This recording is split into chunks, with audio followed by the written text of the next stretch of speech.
Well, hello viewers, welcome back to Mark on Motoring. Today you find me in Wakefield, West Yorkshire on this sunny Sunday afternoon, and I'm at a place called Heath Common. Now, Heath Common is a regular site of the local classic car group that meet here, but today is extra special because today is a organised event, one of the bigger car shows, and we're actually raising money as well for a few charities here today, but there'll be a bit more on that later on today. I'm here in the 97 Megane Coupe, but we're somewhat overshadowed today by this Mark I Land Rover Discovery. Started out as a conventional commercial, a three-door. So over time, it's evolved to become what it is now. Speaking to the owner, he said initially it was just to see if they could fit bigger wheels on, and the car sort of got lifted, and these huge wheels and tyres got fitted, and it just sort of snowballed from there.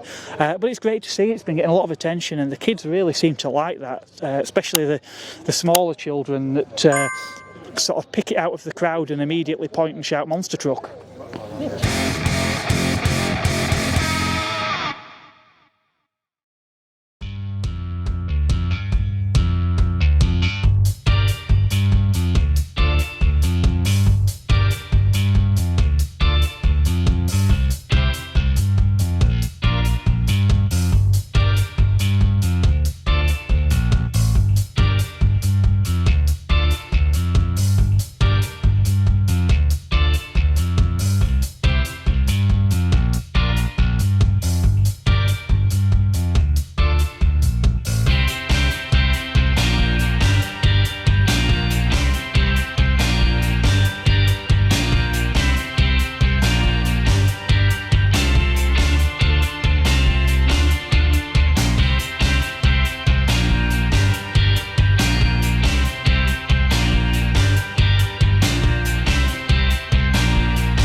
Now, there's quite a few American classic cars on show here today, including a pair of 1956 Chevrolet Bel Air pillarless coupes like this one. Apparently these are quite a desirable model because when you wind that rear window down, there's no pillar, so you've got a completely open side to the car. I'm told it has a Chevy small block V8 350 CID. I think that is from memory. If I've got that wrong, please do put something in the comments. I'm not all up on American cars. I do love this trim though, all this blue in here. The dashboard that sort of wraps around, that's all blue as well, and on the near side we've sort of mirrored the shape where this instrument cluster is, but instead on the near side we've got a clock and a sort of this grille with Bel Air in.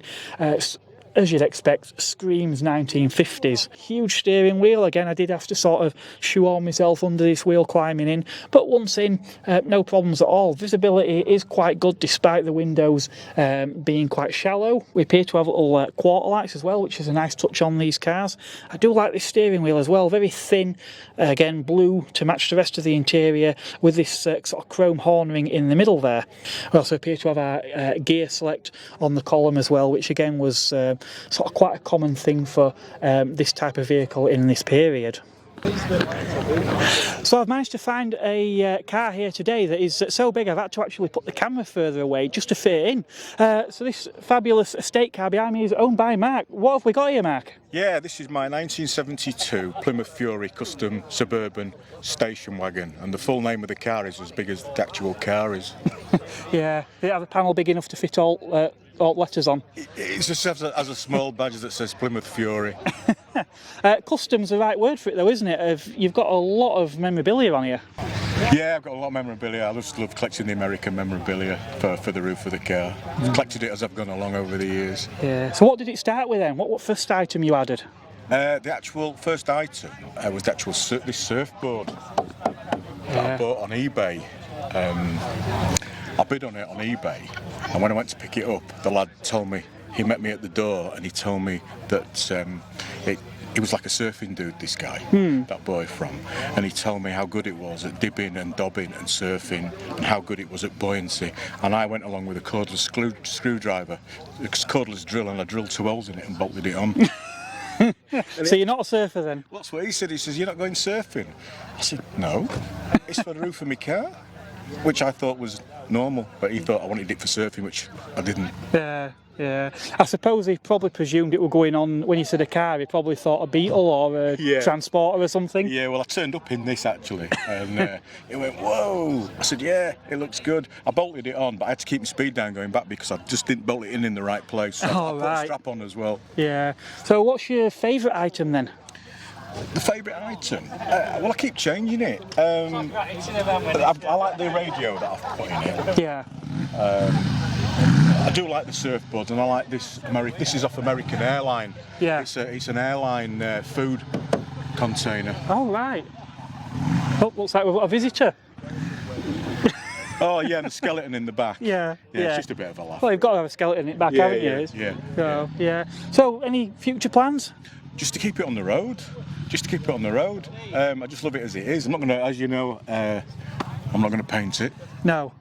But yeah, I must admit, the first time I saw this car, I think I probably spent about 20 minutes just looking around it, because I think you can look round it and then you can look round it again and you'll see something you missed the first time. Yeah, I keep sticking. If you look round, there's coins stuck on it. There's American dollars that I've found, and coins I've stuck all over the car. Yeah.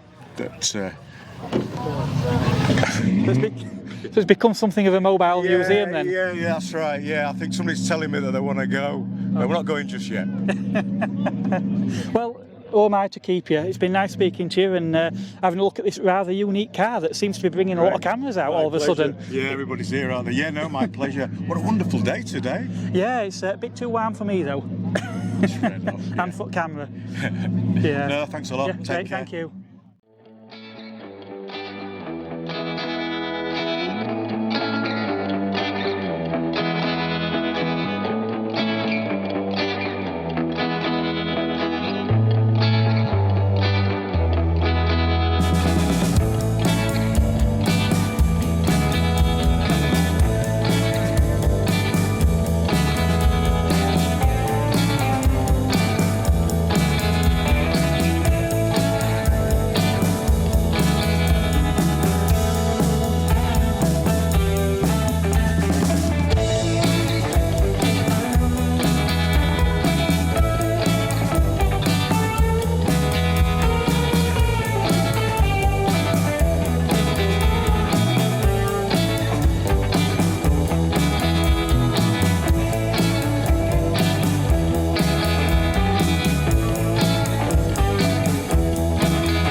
Well, as always at these shows, we've got a lovely selection of Ford Capris here today.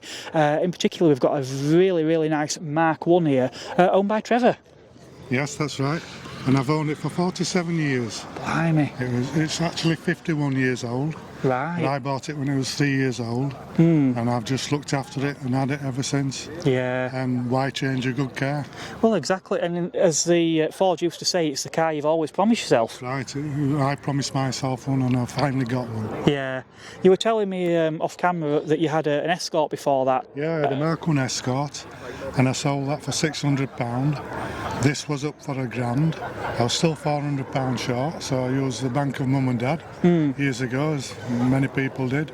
Yeah. And I just got what I wanted. Yeah. And I think my mum actually let me off about £180. I've been paying her back so much a week, and she just knew I wanted to use the car. Yeah. I hadn't been out of my apprenticeship for long, so I weren't earning top money. And so she helped me get what I wanted. Yeah.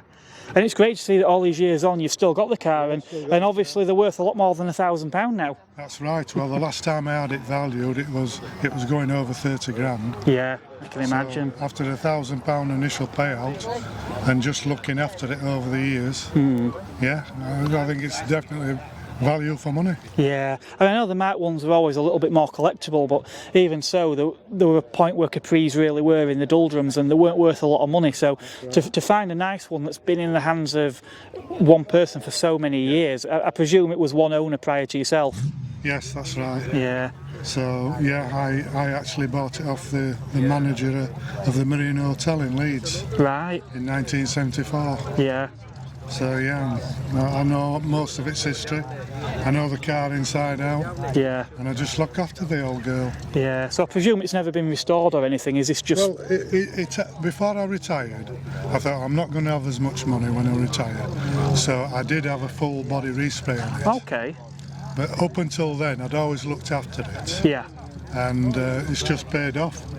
Because from getting the car from an early age, just 3 years old, I knew all the bad places on them. Yeah. So just over the years, I've made sure I've had all the wheels off regular, and I still do. Still have the wheels off. Yeah. Paint under the arches with wax oil, and yeah, just to preserve the car. Yeah. I mean, it's actually blathered with wax oil underneath. Yeah. But you have got, and I use it all the year round. Right. Okay. I'll drive it in the winter months, but not when the gritter's been out. So is this your daily car, or do you have another? It's not a daily car. You do have another vehicle. Yeah, I've actually got a 2.8 injection I found in a garage. Oh right. Okay. I've had that fully restored and brought up to show condition. So now I've got two lovely Capris. Right. I just Excellent. enjoy them. Yeah. Now I'm retired. It's my biggest hobby, Yeah. and I don't know how I had time to go to work, to be honest. I can imagine. I do sometimes wonder myself how I manage that. Yeah, that's right. So you've kind of got this unique perspective then, that you've owned this car both as a classic that you don't have to use every day, but you've also had it when it would have been a sort of current generation car, and it would have been your sole your sole transport. Yeah, you must have had some real adventures, some tales. Yeah, well, believe it or not, it did have a roof rack on at one point. Yeah. Because I used to be self-employed, and I did have a transit van, another Ford, you know, being a Ford lover. And but at one point, I did have to use it to finish a kitchen job, and I was carrying stuff on the roof rack. I once had a ladder on the roof rack. Yeah. Very carefully put on to protect the gutter, because it's still all the original brightwork. Right. So yeah. That's interesting. That's not sort of discoloured or anything over the years. It was good stuff in those days. Yeah. So what about, have you done any sort of, holidays, extended road trips in the car, anything like that? Yeah, I mean, I've took the car to Ireland. I took the car to Ireland in 1975. Well, all the troubles were still in Ireland. Yeah. And I think the Irish loved the car because of the colour. Right, okay, yeah, makes sense. So it was a survivor, apart from I had to have some new springs put on the back. Yeah. Because I went over with an old friend of mine, friend and neighbour, to see all his cousins in County Mayo. And it was a transport down to the local bar in the evening. Yeah. So I've never had as many people in the Capri. Yeah. So hence I had to have new springs. I think Ford were selling a lot of the range at that time on this idea that we were all going to be going exotic places. Names like Capri, Cortina, named after these sort of islands and resorts that were, obviously quite in at the time, weren't they, in the 70s? Yes. But in fact, Ford wanted to call the car a Colt. Yes, I remember hearing that. Keep the horse theme. But Mitsubishi already had the rights to the name. Yeah. So they probably followed suit after the Cortina. They just named it after an island. Yeah. In Italy. Interesting. I wonder if the car would have been so popular all these years on if it had been named Colt. Well, maybe so, because I mean they had the Pinto in America, they had the Mustang in America. Yeah. So for the European market, they always try to market as the European Mustang. That's right. Yeah. But yeah, I don't know what would have happened. But I mean, the Colt, it's still a good name. Yeah. So this particular model, then, what trim and engine, what specification is this one? This was the top of the range at the time. Is that a gear? Is it, or is it? No, it's an XLR special. Okay. But it's a 1600 one. Okay. Whereas mainly a lot of the specials were based on the 3 litre engine. Yeah. the V6, the Yeah. S6 V6. Yeah. No, it was big enough for me. I was 22. Yeah. A friend of mine did actually get a V6 at the same time. I think he had his couple of months, and then he wrote it off. They did have a reputation for being a bit tail happy, didn't they, the Right, Capris? Yes, so I mean that was ideal for me, a 1600. Yeah. And I was always careful in wet weather. Yeah. But in dry weather they're fine. Yeah. Just like any other car, they'll handle okay. The 1600 wasn't the smallest engine, believe it or not, either, was it, for the Capri? Was it the 1300? Yeah, they did a 1300, but they often said it was underpowered. Yeah. Because it was the same body shell, and I think the car weighs about a ton. Yeah. Most Mark 1's Capris come in at about a ton. Yeah, which is nothing now, but I suppose at the time it would have been a fairly beefy car, wouldn't it? Yes. Yeah. Well, that's excellent. Thank you very much. It's been great hearing about your 40-something years with owning a Ford 47 Capri. years Yeah. ownership, yes. Yeah, remarkable. Well, that's excellent. Thank you very Okay, much. Thank you.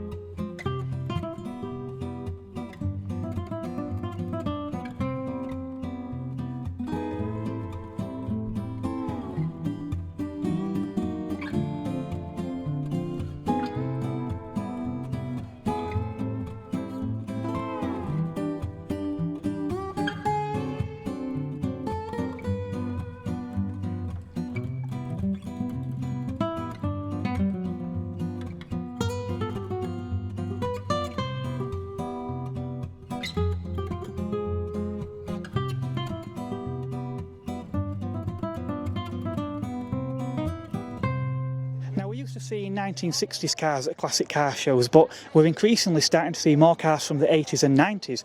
Cars like this Fiat Cinquecento behind me here, which these are actually gaining quite a cult following since shows like the In-Betweeners.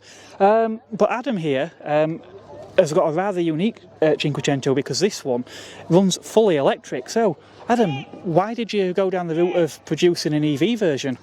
I always wanted an electric car, and it was lockdown. I had a Cinquecento and I had some spare parts. I had a lot of time on my hands, so spent 3 months during lockdown converting it to electric. Yeah. Yeah. Yeah. And how has it changed the car, how it drives and everything? It's got a lot more torque. It's very torquey, but it's not as fast. Right. You're talking sort of 45 miles an hour top end. Right. But as a city car, that's fine, because it's a 30 limit everywhere I drive it anyway. Yeah. Take the kids to school, supermarket and back, go to work and back, and it's 30 all the way. So it's 30 is fine Yeah. for what it is. Yeah. Now, we had a bit of a chat earlier off camera, and obviously one thing we talked about was the weight of EVs, and we touched upon obviously range. So you were saying this is not really any heavier than the car it's based on, but it's not got the longest of ranges either. Yeah, I mean, most people worry about range with an EV, and that's the main drawback. That's why the reason people give for not having an EV. So to combat that, they keep manufacturing bigger and bigger cars with bigger and heavier batteries, and the heavier the car gets, the bigger the battery has to get, and it gets more expensive. But for 90% of your journeys, you're talking less than 5 miles anyway. Yeah. So something like this with a range of like 30 miles is adequate. You don't need a massive big EV for 90% of your journeys. Yeah. And how long does it take to charge? It depends how fast I set the BMS to charge at. Anywhere from 4 hours, or I can do it overnight as a trickle charge. Okay. I can set it. I've got an app on my phone. I can set the BMS to charge Yeah. whenever. I can time the charge to start during the middle of the night, or Yeah. yeah. So for anyone wanting to maybe considering an EV Resta mod, anything like that, what tech specs, what are we looking at with this car? The batteries in the boot are two 12 cell modules from a BMW i3, the electric car. It's got 2 of those. The motor it's a bit of an oddball motor. It's the drive motor from an electric scissor lift. Okay. So it's a very torquey motor. Yeah. But, the actual top speed of it is only at 2,500 RPM. Right. So it's got a lot of power, but not much speed. Yeah, it's unusual because normally motors usually do give that instant torque, but they normally have a tolerance for a really high RPM as well. Yeah, I mean, it depends. A lot of the modern EVs are obviously 3-phase motors. This is a DC motor. Yeah. So just to keep it simple, and also I want to keep the voltage down, because a lot of the EVs are kind of in the 400 volts range, which is, if you have an accident, you're going to die. Well, I kept this under 50 volts, because 50 volts is the cut-off for kind of safe point. Yeah. So I wanted to keep it under 50 volts. Okay. And this is, does it just run like an automatic transmission, or is it just a drive and reverse, or has it got different gears? No, I kept the original gearbox, fabricated a dry clutch mechanism, so it's got the damper from the centre of an actual clutch plate directly into the gearbox. Yeah. So you can dry clutch change between, you can set off in second, get Yep. up to speed, put it into fourth, cruise Okay. in fourth. Yeah, so you don't have to use all the gears, but Right. you do have to select them manually with the stick. Yeah, because I think some commercial EVs, I think, have started doing some of the more sporty models, but traditionally most EVs are just you just stick it in drive. It's one gear, isn't it? Yeah, most do. But obviously most modern EVs have got 3-phase motors with a lot more kind of torque and RPM range. But you are kind of limited with an old school DC motor like I've got. Yeah. But obviously, with it being locked down, I was kind of limited to parts, so I just worked with what I had. So Yeah. I imagine the cost can get quite silly as well with this kind of conversion if you do start cherry picking certain items. yeah, you get a lot of people doing Tesla swaps where they just take a broken Tesla or a crashed Tesla and just swap everything from the Tesla into a. But obviously, but then you're working with high voltages, and I wanted to keep it safe. I wanted to keep it kind of sub 50 volts. So for anybody thinking about doing this then, any pearls of wisdom, any advice? You need some time, lots of time, patience, and an understanding partner. Yeah.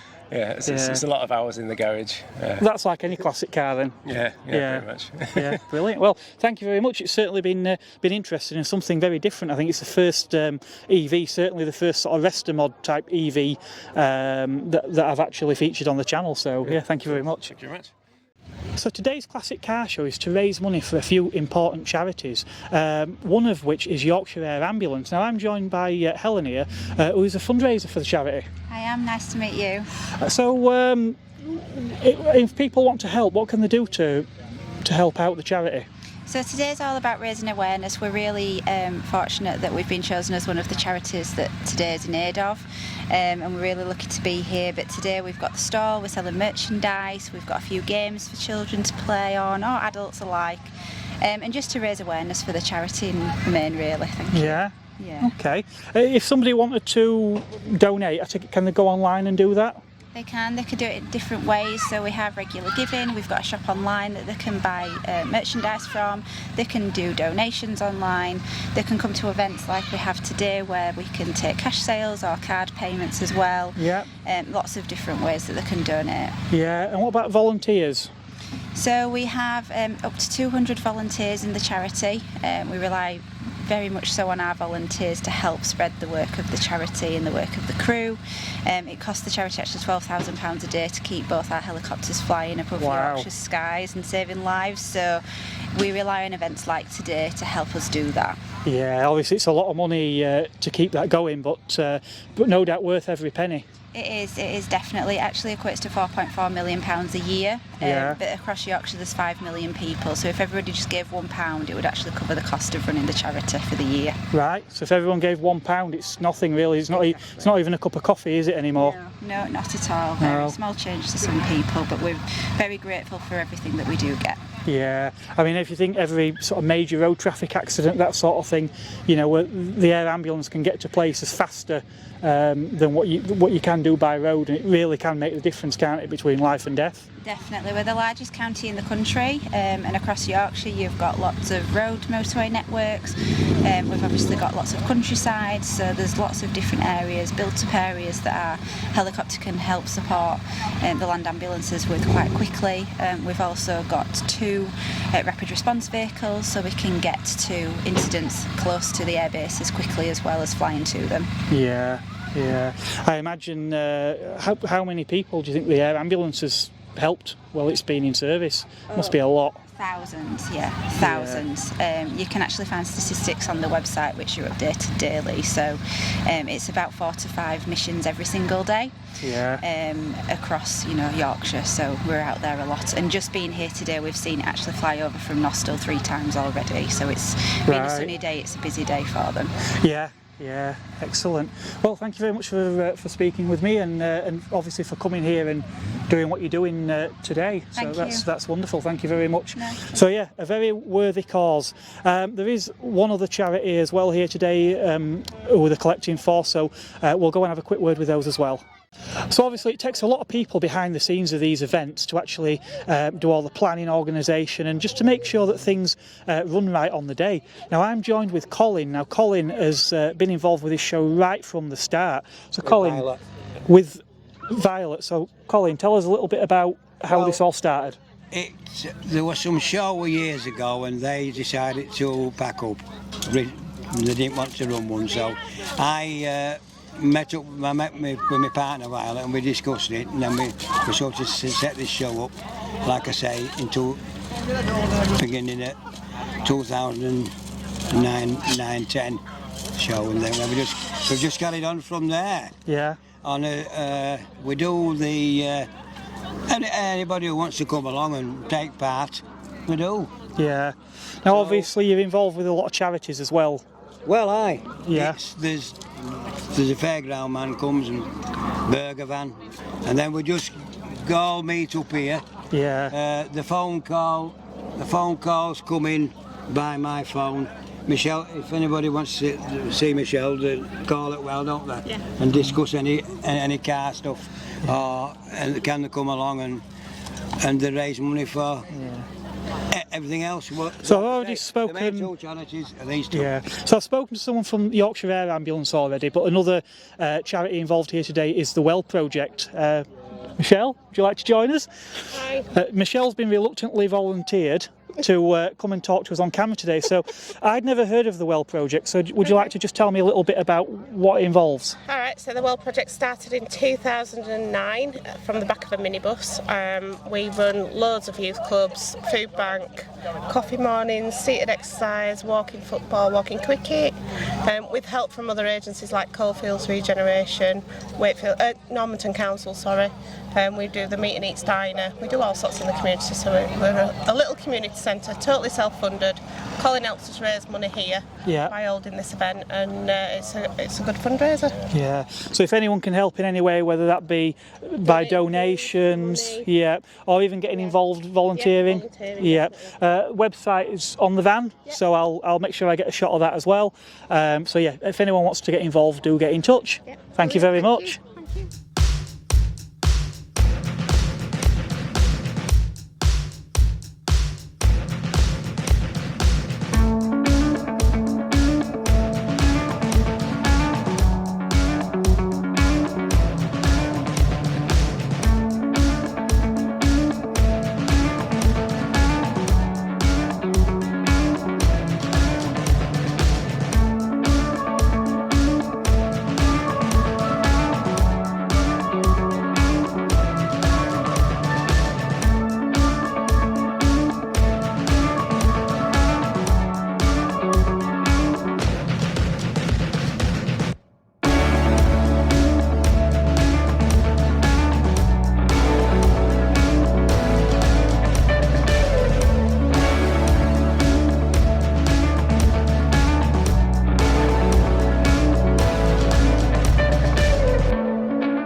I'd like to take a moment to acknowledge some of the other volunteers and organisations that are here today at this show, such as St John's Ambulance, who attend lots of events like this and provide vital support here on standby events just in case of a medical emergency.